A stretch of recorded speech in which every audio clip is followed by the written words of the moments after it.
Les commerces, restaurants compris, font partie bien sûr des piliers de la vie économique locale et nombreux sont ceux aujourd'hui qui ont besoin d'un coup de pouce pour se relancer. Les initiatives sont nombreuses d'ailleurs pour les aider.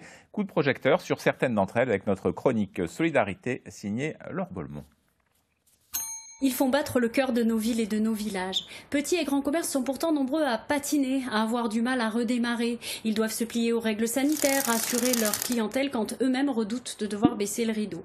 Alors bien sûr, tout un tas de mesures exceptionnelles ont été impulsées par la région ou par les services de l'État. Par exemple, l'assurance maladie aide les petites entreprises à financer l'achat d'équipements de protection. Dans les Alpes-Maritimes, qui est le département le plus touché de notre région par cette crise, la Chambre de commerce tend la main aux petites enseignes avec Mon commerçant est formidable. C'est le nom de cette plateforme solidaire initiée par des entreprises locales. Le soutien y est concret, aide à la création de boutiques en ligne ou recherche de clientèle. Les conseils sont pratiques, bons d'achat et versement, comment ça marche. Les coups de main sont les bienvenus et les partenaires peuvent se proposer directement sur le site. L'autre plateforme de vente en ligne s'appelle WheezyShop, spécialiste niçois du e-commerce. WheezyShop offre ses services gratuitement jusqu'au 1er septembre aux commerçants et déjà 500 entreprises ont bénéficié de ce coup de pouce solidaire.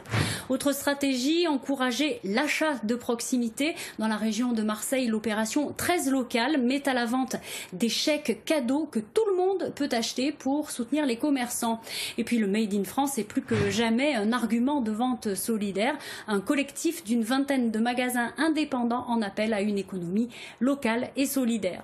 Enfin, les réseaux sociaux se font la caisse de résonance d'appels à soutien avec par exemple cette cagnotte qui circule au profit des commerçants d'Orange ou à la Colle-sur-Loup, ce poste qui invite à se servir dans les boutiques du village. Alors aujourd'hui, certes, leur petite entreprise est victime de la crise, mais une chose est certaine, le monde d'après ne se fera pas sans nos commerces.